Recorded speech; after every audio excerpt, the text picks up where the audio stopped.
নমস্কার, আশা করছি আপনারা সবাই ভালো আছেন। তাই আমি চলে এলাম আজকে একটা নতুন ভিডিও নিয়ে।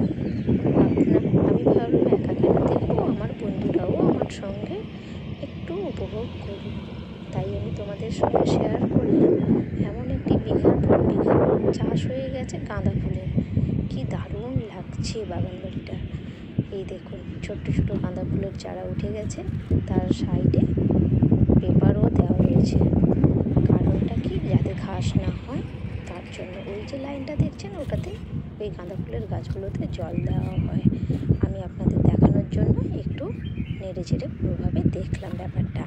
তাই ওনাদের জিজ্ঞেস করলাম, সাইডে কেন মাটি দিয়ে লাইন করা রয়েছে ওইভাবে? বলছে ওটাতে যাতে কোনো ঘাস না জন্মায়, তাহলে তো ওটা পরিষ্কার করতে অনেকটা সময় লেগে যাবে, ততক্ষণে তো গাছে ফুলও ধরে যাবে। তাই ওনারা বললেন, এইভাবে পেপার দেওয়া থাকলে আর কোনো সমস্যা থাকবে না।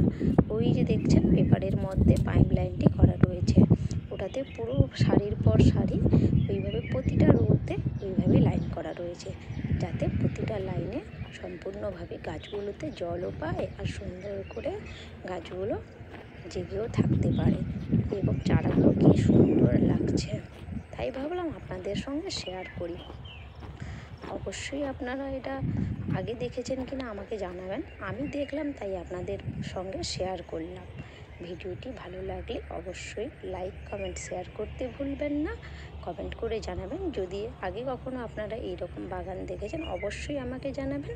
আর আমি আপনাদেরকে জানাবো, আমার চ্যানেলে নতুন হলে দয়া করে ভিডিওটিকে দেখে চ্যানেলটি আমার সাবস্ক্রাইব করে দেবেন, যাতে আরও নতুন নতুন ভিডিও আমি আপনাদের সঙ্গে শেয়ার করতে পারি। আমারও খুব ভালো লাগছে আপনাদের সঙ্গে কথা বলে।